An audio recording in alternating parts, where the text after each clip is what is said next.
Pays de la Loire, on a une qualité de l'air qui est plutôt bonne, 80% des jours de l'année, si on regarde ce qu'on appelle l'indice de qualité de l'air. Ça veut dire aussi qu'on a 20% des jours de l'année, on a une qualité de l'air qui peut être dégradée. Donc ça donne une indication globale sur la qualité de l'air de la région.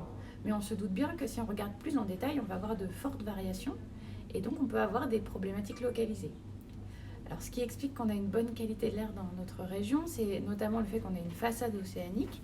Et donc quand on a des vents d'ouest, on a des masses d'air qui arrivent et qui sont très peu chargées en polluants.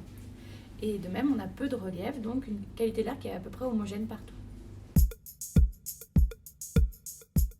On pense tout de suite à la pollution dans les villes. Donc, en effet, en ville, on va retrouver plus de certains polluants, comme les particules fines ou comme le dioxyde d'azote, qui est très lié au trafic routier. À la campagne, on retrouve aussi certains polluants en plus grande quantité qu'en ville. C'est le cas par exemple pour les produits phytosanitaires, donc qui sont utilisés pour le traitement des cultures, mais aussi c'est le cas de l'ozone, un polluant qu'on retrouve en plus forte quantité en zone rurale. Il y a de multiples sources de pollution. Tous les secteurs d'activité sont concernés et donc que ce soit au niveau des gros émetteurs de pollution ou des autorités, il y a des actions à mettre en place, mais aussi au niveau du citoyen, on peut tous agir pour améliorer la qualité de l'air.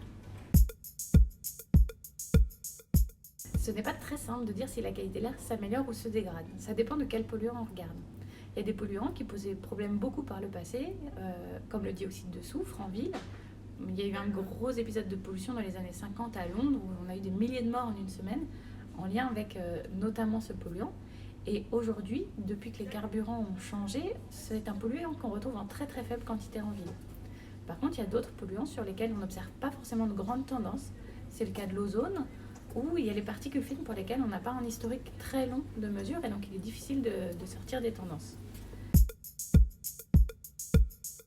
Alors, le rôle historique et central d'Air Pays de la Loire, c'est de mesurer la pollution et puis d'alerter quand on observe des phénomènes anormaux ou des dépassements de valeurs réglementaires. Donc ça, c'est le thermomètre finalement qui permet de connaître cette pollution. Mais il faut aller plus loin. Et de plus en plus, donc Air Pays de la Loire, on est capable d'accompagner par exemple des collectivités quand elles ont des choix à faire et pour justement étudier ces choix au regard des effets sur la qualité de l'air.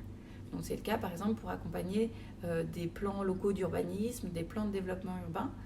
Et puis, Air Pays de la Loire, on a aussi un rôle auprès du public et on essaie, en donnant l'information scientifique sur la qualité de l'air, d'aller plus loin et puis de donner des bons gestes concrets et faciles à mettre en place pour les citoyens qui ont envie eux aussi d'agir pour la qualité de l'air.